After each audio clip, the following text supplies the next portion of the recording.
News पर views पर आपका स्वागत है और आज हम मुलाकात करने जा रहे हैं आनंद राठी वेल्थ से। जी हाँ, 2002 में कंपनी की शुरुआत हुई थी और अपने कस्टमर्स को पूरी रिसर्च के साथ वेल्थ सॉल्यूशन देने का कारोबार करती है।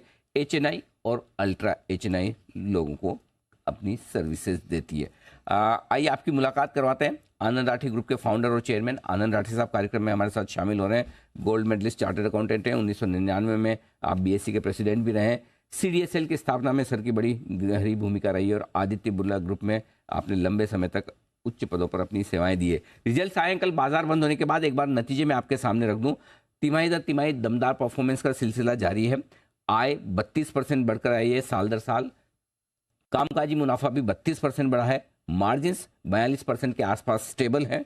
मुनाफे में भी 32% की बढ़त है और एसेट अंडर मैनेजमेंट AUM यहां पर भी 31% के आसपास की बढ़त और 42,000 करोड़ के पार पहुंचता हुआ ये आंकड़ा। इक्विटी म्यूचुअल फंड में जो AUM है वो 36% बढ़कर आया है, करीबन 20,000 करोड़ के आसपास का। राठी साहब, बहुत बहुत स्वागत है सर। एक बार तो फिर से आपको बधाई। तिमाही दर तिमाही जब से लिस्टिंग हुई और तब से जब से हम आपकी कंपनी के नतीजों को ट्रैक कर रहे हैं, हर तिमाही बेहद दमदार शानदार परफॉर्मेंस आती है और अब तो आई थिंक आपकी आदत हो गई इस तरह की परफॉर्मेंस की सर। धन्यवाद अनिल, और सबसे पहले जी कि आपके सब दर्शकों को मेरा नमस्कार।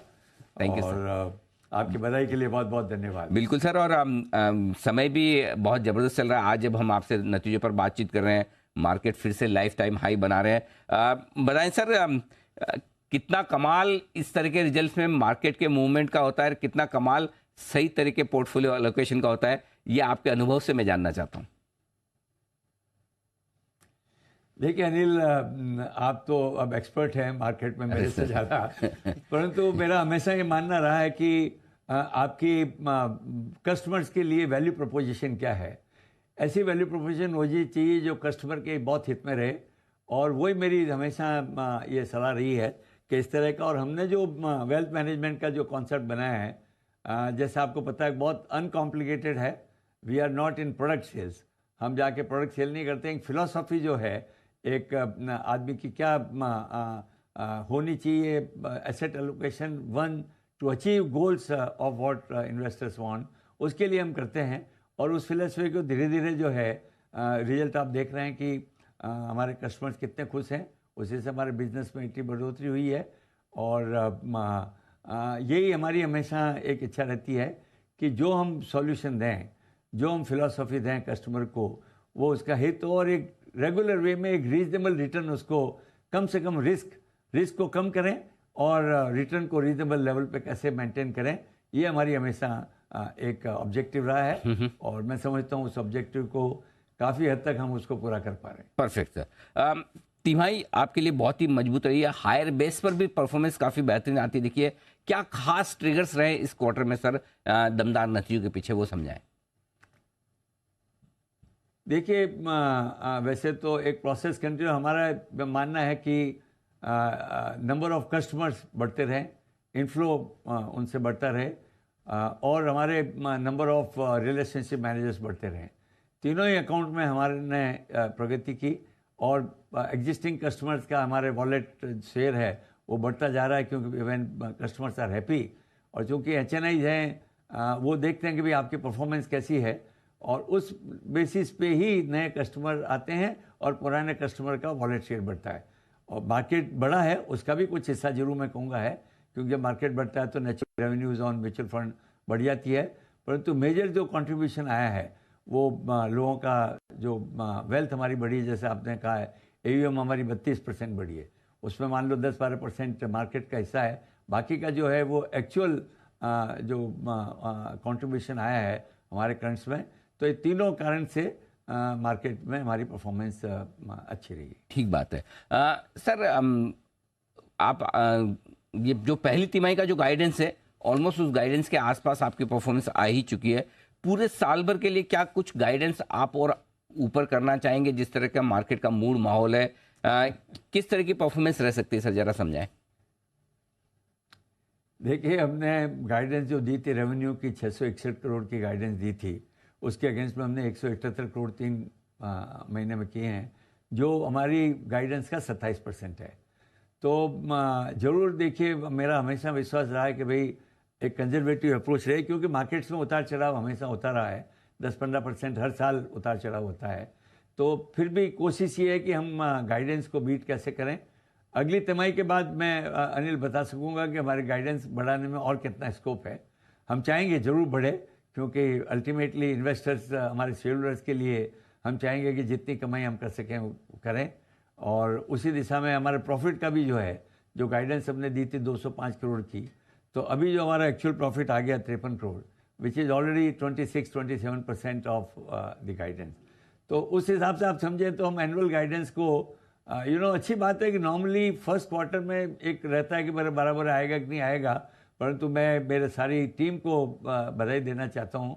वो पहले दिन से ही उन्होंने इतनी मेहनत चालू कर दी कि भाई हमारे को गाइडेंस अगर दी है तो इसके हिसाब से मेहनत करके रिजल्ट हमको लाना चाहिए, और वो उसी का नतीजा है कि पहली तिमाही में ही हम लोग 25% से ऊपर ऑलरेडी गाइडेंस से पार कर चुके हैं। और सर, मेहनत करने वाले ना हो और भागने वाले घोड़े ना हो तो आपकी टीम में रहना ही मुश्किल है। जिस तरह से सर का विजन है और सर जिस तरह से काम करते हैं और करवाते हैं। खुद सर आज 76 साल के हैं, लेकिन आज भी इतने एक्टिव, कोई आपको देख के कह भी नहीं सकता कि सर की उम्र 76 साल है। तो सर आप खुद इतने एक्टिव रहते तो टीम तो नेचुरली रहने वाली है। अच्छा सर, एक चीज़ और, आजकल कई सारे प्रोडक्ट्स को लेकर रेगुलेशंस बदल रहे हैं, म्यूचुअल फंड्स में भी, एमएलडीज में भी। ये इनसे क्या कुछ फ़र्क पड़ेगा आपके बिजनेस पे? कुछ फ़र्क पड़ने वाला है या ये बिजनेस न्यूट्रल है? देखिए, आशंका थी जब भी देखो, जब एमएलडी का प्रोविजन हुआ तो, पर हमने हमारे सारा डिज़ाइन पहले से ऐसे किया था कि हमारा प्रिंसिपल प्रोटेक्टेड थे ही नहीं, तो इस प्रोविज़न का हमारे ऊपर कोई फ़र्क नहीं पड़ा। जो पहले प्रोविज़न थे वही हमारे लोगों को इफ़ेक्टिव हो रहे हैं। तो एक पहले से एडवांस, जैसे आप समझ तो अनिल, अगर एडवांस प्लानिंग आप करें हर डिज़ाइनिंग प्रोडक्ट में या डिज़ाइनिंग पोर्टफोलियो में, तो उसका असर नहीं आना चाहिए। दूसरे जो चेंज आ रहे हैं कि भाई अगर मान लो कमीशन कम होता है, पर हम लोगों का हमेशा ये रहता है कि हम लोगों का कमीशन बाय एंड लार्ज अच्छा मेंटेन हो रहा है। जब कम भी हुआ उसके बाद भी चूँकि हमारा शेयर बढ़ गया है, तो we are able to get reasonably good commission. आपने देखा होगा कि नॉन एग्रीगेटर और नॉन बैंक में हमारा नंबर 1 है इन टर्म्स ऑफ हमारा mutual fund contribution and yield also on that. तो उसके कारण मुझे ऐसा नहीं लगता है कि कोई जो चेंजेज आ रहे हैं उसका हमारे ऊपर कोई बहुत ज़्यादा असर होगा। अगर थोड़ा बहुत असर होगा तो मेहनत करके हम और वॉल्यूम बढ़ाएंगे और क्लाइंट्स बढ़ाएंगे, परंतु गाइडेंस को जरूर पूरा करेंगे। आखिरी सवाल सर, बाजार पर चूंकि आप हैं तो एक व्यू तो मैं लूंगा ही।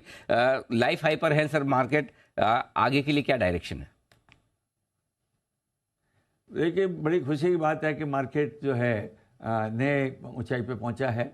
आपसे जब जब भी बात होती है, मैं ये मानना है कि मार्केट में उतार चढ़ाव तो होना है। ऊपर बढ़ेगा, हो सकता है वापस नीचे आए, तो लॉन्ग टर्म इन्वेस्टर के लिए इसमें चिंता करने की ज़रूरत नहीं होती है। कम से कम मैं कहूँगा कि आज आदमी पर शेयर को से निकलने की चेष्टा नहीं करे अगर लॉन्ग टर्म इन्वेस्ट है, और होल्ड पे रखें। नया इन्वेस्टमेंट है, हो सकता है उसको इसके स्टेगर करके करें, थोड़ा थोड़ा करके करें, परंतु अगर 5 साल या 10 साल का नजरिया है तो मेरे मामले में वो भी पता नहीं, क्योंकि किसी को पता नहीं मार्केट नीचे कब होगा ऊपर कब होगा। इसलिए एक रेगुलर वे में आदमी अगर इन्वेस्टमेंट करे, जैसे SIP हम देख रहे हैं, रेगुलर खराब अच्छे मार्केट में SIP जो कॉन्ट्रीब्यूशन आ रहा है, तो इस तरह हर इन्वेस्टर को अपना इन्वेस्टमेंट को बराबर तरीके से करना चाहिए। मार्केट टाइमिंग जो है किसी के हाथ में अनिल होती नहीं है, और हमारे यह मानना है कि किसी के लिए संभव नहीं है मार्केट टाइमिंग करके पैसा कमाए। अगर रेगुलर इन्वेस्टर है, लॉन्ग टर्म इन्वेस्टर है, तो जरूर इस मार्केट में पैसा बनेगा। और इससे अच्छी एसेट क्लास कौन सी है आज? ठीक बात है। मेरा मानना है कि आज की तारीख में सबसे अच्छी एसेट क्लास इक्विटी है, तो उसमें बने रहना चाहिए और करके थोड़ा थोड़ा इन्वेस्टमेंट लगातार करते रहना चाहिए। बिल्कुल बने रहें, डटे रहें और बार बार बाजार को टाइम करने की कोशिश न करें, लॉन्ग टर्म नजरिया रखें, पैसे अपने आप बनेंगे अगर आप इन्वेस्टेड हैं तो। ये है मूल मंत्र राठी साहब की तरफ से आता हुआ। सर बहुत बहुत धन्यवाद बाजार पर डायरेक्शन देने के लिए, और एक बार फिर से आपको बेहतरीन क्वार्टरली परफॉर्मेंस के लिए बहुत सारी बधाई सर। थैंक यू आनंद राठी साहब। धन्यवाद Anil, thank you so much. Thank you sir. Founder और मैनेजिंग डायरेक्टर आनंद राठी ग्रुप के बताते हुए अपने नतीजों के बारे में। 19,900